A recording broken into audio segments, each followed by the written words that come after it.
Namo Amitabha Buddha. Hello everyone. So I received quite a few comments about what are the differences between Chinese Pure Land Buddhism and the Japanese Pure Land Buddhism. Which lineage am I practicing and why there are different schools in Pure Land Buddhism. So as most of you know, I'm Chinese and I practice Chinese Pure Land Buddhism. It's not uncommon to have different schools under one Dharma gate. For instance, in Chinese Chan, there are also many different schools, and similarly, also the same for Japanese Zen and other schools of Mahayana Buddhism. And the reason why there could be different schools in Pure Land Buddhism could also due to cultural, historical reasons, and also maybe people's different understanding of the Dharma. So I have not actually practiced Japanese Pure Land Buddhism. I have not really studied it. So I feel I'm not really qualified to comment so much about it. But in this video, what I'm going to do is just to talk more about the school I'm practicing, which is Chinese Pure Land Buddhism. And for those who may be practicing different schools or lineages, they can feel free to compare the differences. First of all, just a disclaimer out there, I respect all different schools and lineages and all different teachers. So rejoice in their merit and virtue for spreading the name of Amitabha Buddha and the Pure Land Dharma. How we can view these different schools could also be maybe this Amitabha Buddha's skillful means to deliver sentient beings with different levels of capacities, different levels of understanding, and with different karma. How one come into practice under a particular lineage and to find one's teacher is also due to one's karma. So my karma in this life is definitely to practice Chinese Pure Land Buddhism and to spread the authentic, proper school of Chinese Pure Land Buddhism. If we talk about Chinese Pure Land Buddhism in mainland China, there's actually just one properly, officially recognized, legitimate school of Chinese Pure Land Buddhism, which has been existed for over 1,600 years with the writings of 13 Pure Land Patriarchs. So the first being Master Huiyuan, the second being Master Shandao, and up to not too long ago, the 13th Patriarch, Master Yingguang. So I also follow Master Shandao's teaching, but not the Shandao lineage. All patriarchs' teachings and writings are actually under one big umbrella of Chinese Pure Land Buddhism. So in mainland China, if you talk about Chinese Pure Land Buddhism, there is actually no confusion, as there is just one school. And Master Shandao's teaching is not in contradiction with, say, Master Yingguang's teaching and many other Pure Land Patriarchs. And now, what are the traits or characteristics of Chinese Pure Land Buddhism? So first of all, this is definitely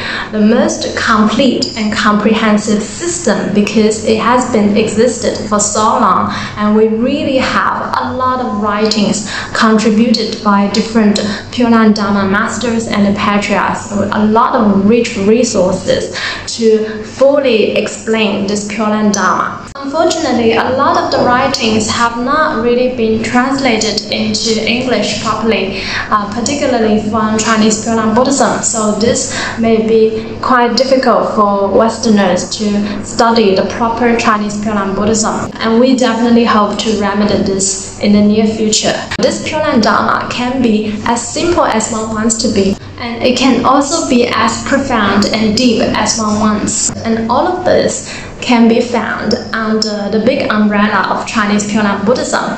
And we may see that throughout different eras, different Pure Land Patriarchs, they may say things slightly differently, right? For instance, the 8th Patriarch, Master Lianchi, and also the 6th Patriarch, Master Yongming Yanshou, they recommended Chan and Pure Land to be practiced together. It was really because during that time, people have higher capacities, and Chan was the most prevalent in China, whereas Master Yingguang recommended to single-mindedly Nianfo, and this is similar also to Master Shandao's recommendation. These are really to suit people with different capacities, preferences, different levels of understandings, and different karma. But there is actually a key characteristic of Chinese Pure Land Buddhism is that all the patriarchs all recommend to also observe the precepts in addition to Nianfo. All of them also recommend to generate bodhicitta if we can, and in addition to Nianfo. So these are actually not considered as mixed practices,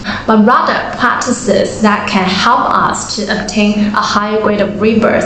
Now, for those who may have studied the sutras or look at the sutras more closely in the Visualization Sutra, where it talks about the 9 grades of rebirth. Now, precept observation and the bodhicitta are not compulsory, but they are highly recommended in Chinese Pure Land Buddhism. So I feel this could be one major difference in Chinese Pure Land Buddhism than maybe other schools of Pure Land Buddhism. But feel free to correct me if I'm wrong. In Master Shandao's commentary on the Visualization Sutra, he also talked about the 9 grades of rebirth in detail.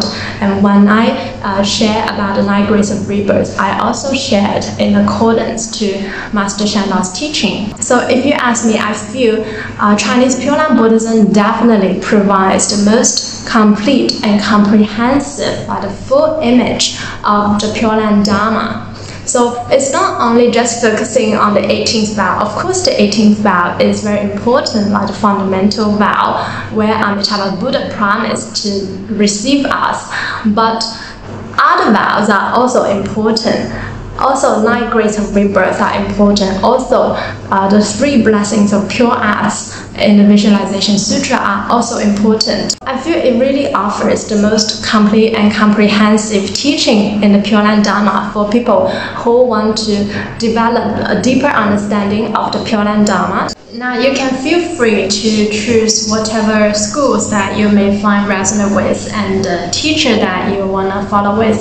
So I'm definitely not here to try to convince anybody to believe in it, but I'm here to share what I know will definitely work. I'm here to share the mother of all Pure Land schools. So Pure Land Buddhism really founded as a proper system in China, and this school, Chinese Pure Land Buddhism, this officially recognized school, has the history of 1,600 years and also backed by countless rebirth cases. So this we may not see so much in other schools of Pure Land Buddhism. So we definitely know what works and what may not work. And like I have explained a lot in my channel about faith, vow, and practice, the requirements, the fundamentals for anybody to attain rebirth in the Pure Land. Even if you look at the 18th vow, it includes faith, vow, and practice. So the faith and vow determine whether one can attain rebirth or not, and our level of practice determines our grade of rebirth. Now, faith, vow, and practice, we may talk about them separately, but they are also really one together. So without faith and vow, one may not want to practice, and without practice, one may not fulfill one's faith and vow. So the faith and vow may just be empty. One may just orally talk about they believe in Amitabha Buddha, but you will actually never see them remember to actually Nianfo. So yes, in theory, like the 18th vow says, even for one recites 10 recitations at the time of death, and with faith and vow, one can attain rebirth in Amitabha Buddha's Pure Land. This is definitely true.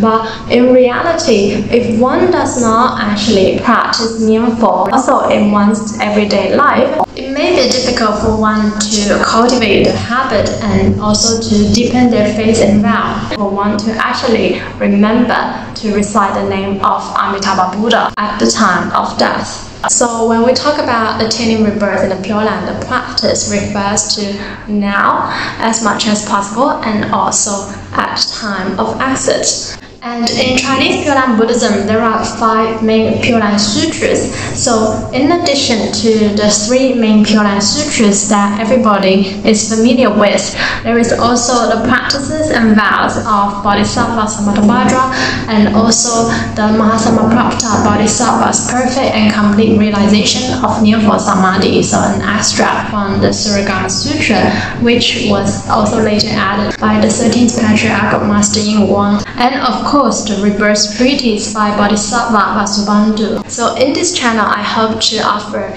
the full and comprehensive picture of Chinese Pure Land Buddhism, and one can practice in accordance to one's preferences, capacities, and one's karma.